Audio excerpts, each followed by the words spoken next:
For dimes, struck across 5 decades, each hiding mistakes the U.S. Mint never intended you to see.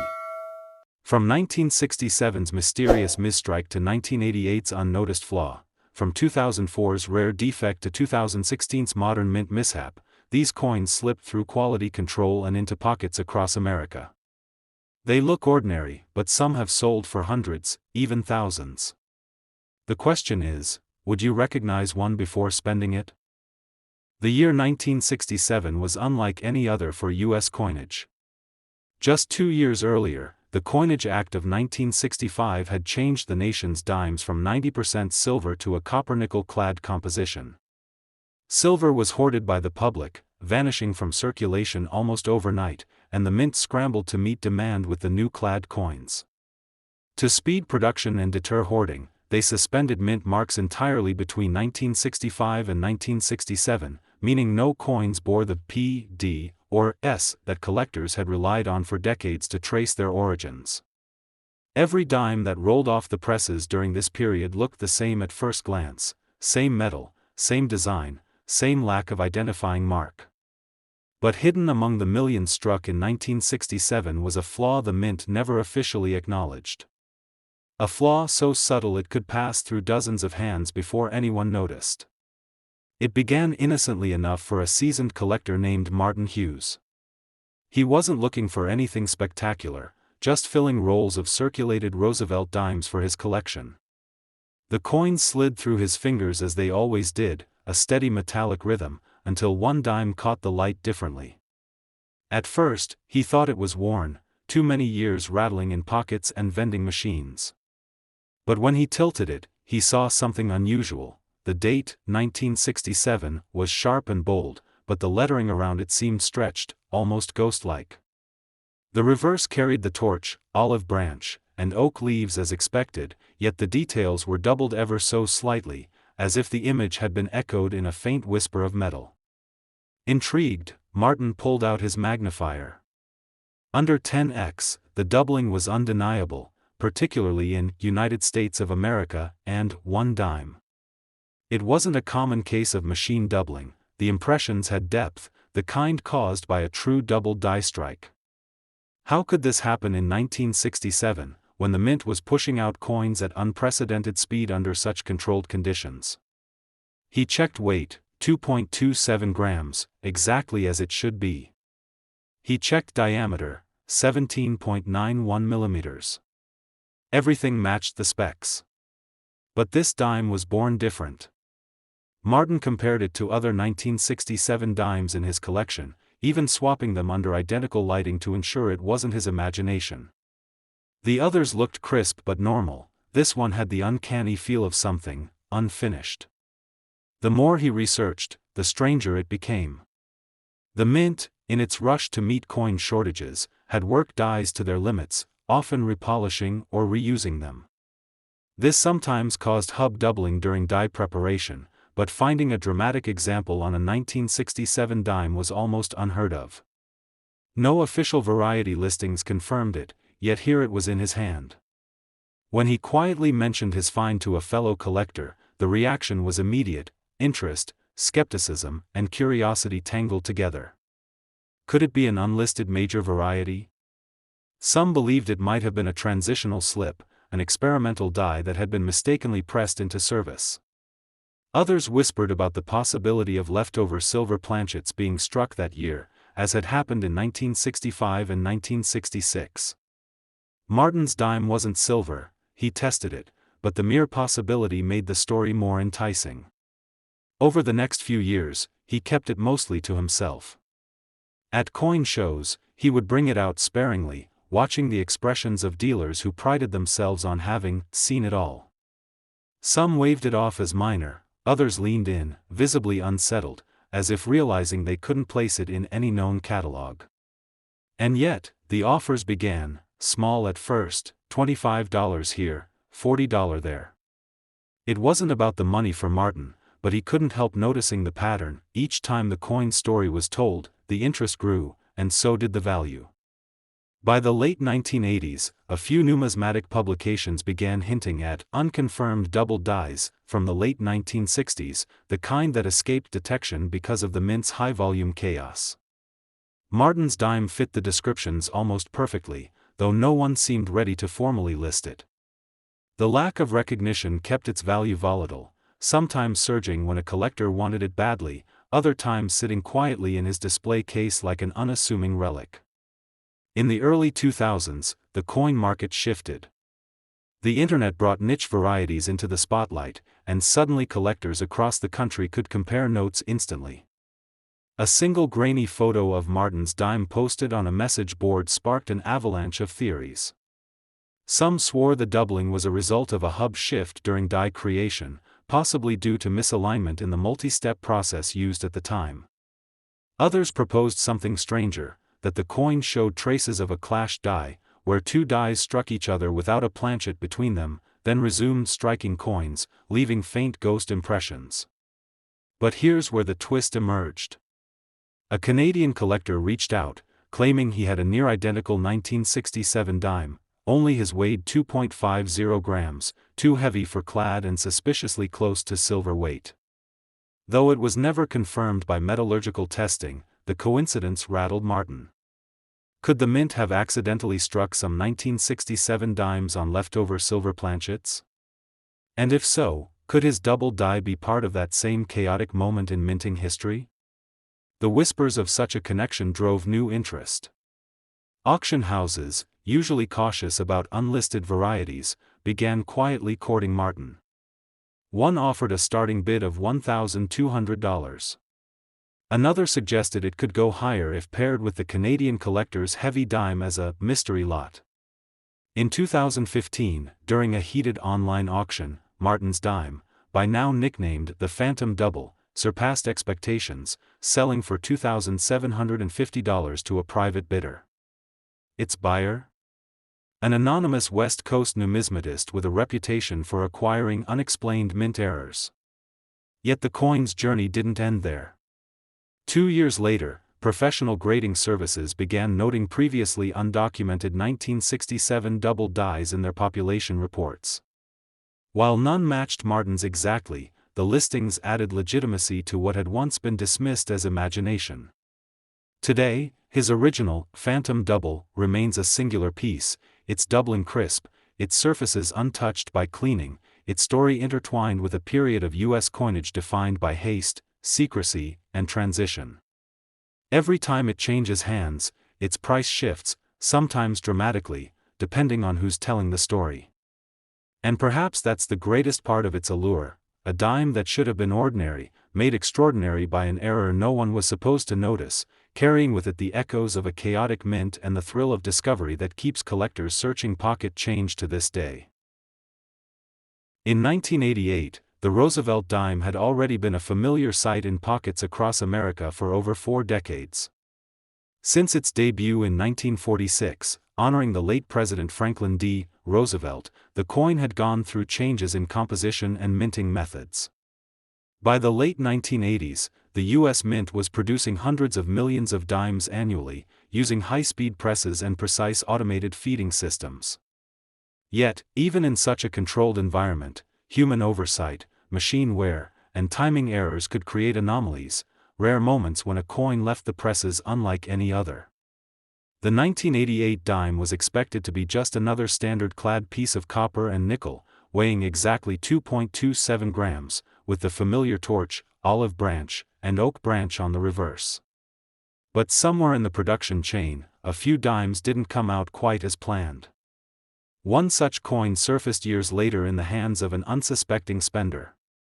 It was a normal day, no fanfare, no intention of treasure hunting, just loose change on a countertop. But the shine was off somehow. The 8 in the date seemed different. A collector, passing by, noticed it almost by instinct. Numismatists develop a kind of radar for oddities, slight misalignments, extra thickness in a digit, a shadow of something that shouldn't be there. What this collector saw was subtle. The 8 in 1988 appeared doubled, its curves showing faint but deliberate overlapping impressions. The Liberty inscription had extra thickness on some letters, almost as if the coin had been struck twice but imperfectly aligned. And under a magnifying lens, it was clear, the die itself had been engraved in a way that left this peculiar doubling. For the collector, this wasn't just a find, it was a spark. At first, the thought was simple curiosity: was this a one-off flaw? A trick of the light? But as the coin was studied more closely, the deeper layers of its story began to emerge. Error coins are like fingerprints of the minting process. No two are ever truly alike. Sometimes the cause is mechanical: a worn die, a shifted hub, a misaligned strike. Other times, it's procedural: transitional designs, leftover working dies from previous years, or a wrong planchet slipping into the press. In this 1988 dime's case, the doubling wasn't random damage, it was part of the striking itself, embedded in the die. This meant that potentially, other examples existed, but finding them would be like looking for specific grains of sand on a beach. Over the months that followed, whispers began spreading in small coin clubs and collector forums. Other 1988 dimes began to surface, some with partial doubling, others with a more dramatic effect. It became a low-level hunt, not as widely known as the famous 1955 double die cent, but with a certain cult appeal. The value started modestly, maybe a few dollars above face at first, but the pattern was clear. As more people learned of it, and as high-grade examples began to be slabbed and graded by services like PCGS and NGC, the prices crept up. An uncirculated specimen showing strong doubling in both the date and Liberty might fetch $50, then $75, and eventually, in auction settings, some cracked the $100 mark. The climb wasn't linear, though. As is often the case in numismatics, hype surges, then cools, then surges again when a remarkable piece sells for far more than expected. A particularly sharp, frosty MS-67 example sold in a specialist auction for over $300, reigniting interest and sending collectors back to their jars of dimes, scrutinizing each one under bright lamps. What made this evolution so interesting was that 1,988 dimes were otherwise common. Hundreds of millions had been minted in Philadelphia and Denver. The difference between worth 10 cents and worth hundreds lay entirely in the presence and quality of that elusive doubling. Yet, there was another layer to the story that few realized at first.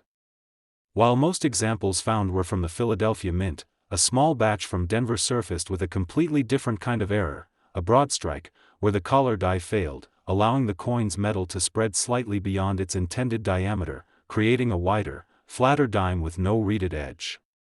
The existence of two distinct error types in the same year added a fascinating wrinkle to the narrative. It was as if 1988 had quietly become a breeding ground for anomalies. One collector who had tracked these finds for years eventually stumbled upon a hybrid, an almost unbelievable specimen.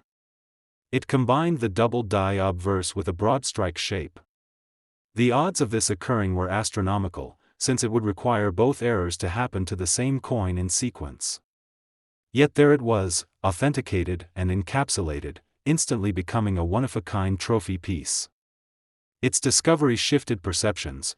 Not only was the 1988 dime an error coin of note, but it could also hold undiscovered combinations that pushed rarity into an entirely different category. This possibility sent a ripple through the collector community. Dimes that had been sitting unnoticed for decades were pulled from drawers and inspected anew.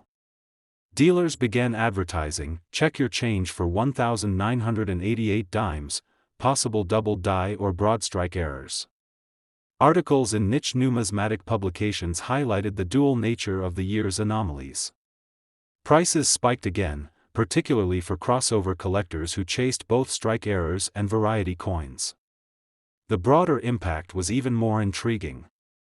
For years, the 1988 dime had been considered unremarkable in minting history: no special composition, no commemorative issue, no dramatic political or economic backdrop. Yet here it was, rewriting its place in the hobby purely through the quirks of the machinery and the vigilance of those who looked closely. It became a quiet reminder that in the world of coin collecting, significance is not always scripted by mintage figures or historic events. sometimes, it's the accidents, the flaws, the unnoticed slips of the press that create enduring fascination. By the time the story had matured, certain high-grade 1988 double-die dimes were commanding over $400 in private sales, particularly when accompanied by provenance tracing back to the earliest finds. The broad strike versions, depending on grade, floated between $50 and $200, but the few known hybrid examples had no fixed market. They were in the hands of collectors who understood their uniqueness and had no intention of selling. The chase was now about possibility as much as possession. And perhaps that's the greatest twist of all. Every 1988 dime that passes through a cashier's till, a parking meter, or a soda machine could, in theory, be one of these errors.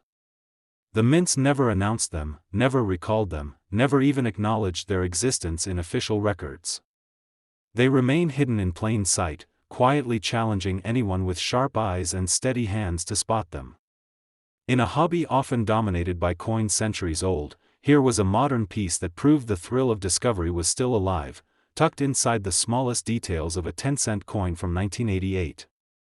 In 2004, the United States Mint in Philadelphia and Denver struck hundreds of millions of Roosevelt dimes, each one intended to be identical, 10 cents in face value, a composition of copper and nickel clad over a pure copper core, and carrying the familiar image of Franklin D. Roosevelt on the obverse. By then, the dime had not been made of silver for almost 4 decades, and collectors rarely paid much attention to modern examples unless they were in pristine condition or part of proof sets from San Francisco. The minting process in 2004 was highly automated, with presses striking thousands of coins per minute, dies replaced on strict schedules, and quality control that could catch most deviations before coins ever left the facility. Or so it was believed. Somewhere between the creation of the dies and the relentless feeding of planchets into the coining presses, something went wrong. It was the kind of mechanical misalignment that rarely escapes into circulation, but in this case, it did. The dime that would become infamous wasn't born from a dramatic double die visible to the naked eye, nor from an obvious missing design element. Instead, it bore subtler, more insidious mistakes, ones that could fool even experienced eyes at first glance, but that would reveal themselves under careful study. And in 2004, as billions of coins moved through banks, cash registers, and pockets, nobody knew that a handful of these errors had already slipped into everyday use. Years later, a collector, someone who had spent years combing through pocket change, coin rolls, and flea market jars, came across one in a batch of otherwise unremarkable dimes. The coin looked ordinary under dim light, but something about the texture of the rim and the way the lettering hugged the edge seemed wrong. Turning it slowly, the collector noticed that the date appeared slightly warped, as though part of it had been stretched outward. The reverse showed the torch, olive branch, and oak branch, but the alignment felt off, as if the whole reverse design had shifted slightly clockwise against the reeded edge. What's more, a thin, crescent-shaped sliver of blank metal peaked along one side, where no design elements had been struck at all. The realization set in: this was not a post-mint ding or casual damage. This was a misaligned die strike, possibly coupled with an incomplete collar strike, that had allowed the coin to be struck just outside of its intended boundaries. The error was not only unusual for modern clad dimes, it was nearly unheard of in such a pronounced form for the 2004 issue. Heart-pounding, the collector compared it to standard dimes from the same year and found the differences undeniable. The details in the lettering were softer, the rim thickness varied slightly from side to side, and the overall feel of the coin defied the uniformity of mint standards. The search for more information began. Auction archives turned up nothing obvious at first, no record of this exact configuration of errors for the 2004 dime. Online forums for error coin enthusiasts had scattered mentions of off-center and broad strike dimes from that year, but nothing matched the combination of collar failure and die shift. As days turned into weeks, the collector became convinced that the coin was something rarer than initially thought. If even a handful of these made it into circulation, they would have been easily dismissed as damaged coins and spent without a second glance. That meant surviving examples could be vanishingly few. When the first tentative valuation came from a fellow collector, it was modest, $20, perhaps $30 at most, given the lack of documented auction sales. But curiosity kept the coin in the collection, tucked into a protective flip with a handwritten note, 2004 dime, misaligned die plus partial collar, watch market. Over the next few years, occasional sightings of similar errors began to appear, often with wildly different price tags attached. Some sold quietly for under $50. Others, when marketed as dramatic off-center strikes, fetched over $100. But the coin in question seemed to have a slightly different appeal. It was technically complex, visually intriguing, and tied to a mintage year that was not widely associated with major errors. Then something shifted in the error coin market. As collectors became more fascinated with modern mint mistakes, values for unusual clad coin errors began to climb. Auction results from the late 2010s showed a growing appetite for high-grade, dramatic errors on Roosevelt dimes. One 2004 example with a 15% off-center strike and partial collar sold for $180. Another, with similar misalignment but in mint state condition, brought $250. The coin from the collector's stash began to look less like a curiosity and more like a quietly rising asset. What made this particular error so compelling was the way it told the story of its own creation. The partial collar failure meant the planchet had not been fully seated within the striking chamber, allowing the metal to spread unevenly during the strike. The misaligned dies compounded the effect, shifting the design off-center and producing uneven rim thickness. Together, these factors gave the coin a subtly distorted appearance, enough to intrigue, but not so dramatic as to immediately scream error to a casual spender. It was a coin that hid in plain sight, carrying its mistake like a secret only certain eyes could detect. The unexpected twist came when a professional grading service was consulted. The grader confirmed the error type, but also noted something unusual about the coin's surface. Under magnification, faint doubling appeared on parts of the lettering, particularly in Liberty and United States. This was not machine doubling from post-strike damage. It appeared to be a form of strike doubling caused by vibration or bounce in the press, possibly linked to the same misalignment that created the off-center effect. That meant the coin carried not just one, but two distinct minting anomalies, each adding to its complexity and rarity. By the time this revelation emerged, the coin's potential value had climbed again. A double anomaly dime from 2004, authenticated and encapsulated, could command strong bidding from both general error collectors and specialists in Roosevelt dimes. Some estimates placed the value between $300 and $500, depending on grade and market conditions. But more than the dollar figure, it was the journey that elevated the coin's significance, the way it moved from unnoticed pocket change to a documented piece of minting history. The collector often reflected on how easily it could have gone another way. The dime could have been dropped into a vending machine, spent at a gas station, or rolled into a bank deposit, never to be noticed again. Instead, it became a tangible reminder that even in an era of mass production and precision engineering, mistakes slip through, and when they do, they carry with them stories of mechanical imperfection, human oversight, and the keen eyes of those who care enough to look closely. Even today, the 2004 dime error remains a lesson in patience and persistence. It reminds collectors that value doesn't always declare itself immediately, that the market can take years to catch up to a coin's true significance, and that sometimes the most remarkable finds begin with a small moment of doubt, a second look at something that doesn't quite fit the mold. And for those who know its story, the coin serves as proof that even the most ordinary year can hide something extraordinary. In 2016, the U.S. Mint produced over 2 billion Roosevelt dimes, each bearing the familiar torch, olive branch, and oak branch on the reverse, with President Franklin D. Roosevelt's profile on the obverse. These coins, struck in a copper-nickel-clad composition since 1965, were not expected to hold any particular surprises.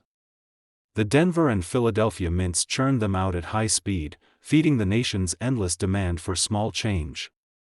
But buried within that ocean of perfectly ordinary coins, a few dimes carried something the presses never intended, an imperfection that transformed them from everyday currency into silent rarities.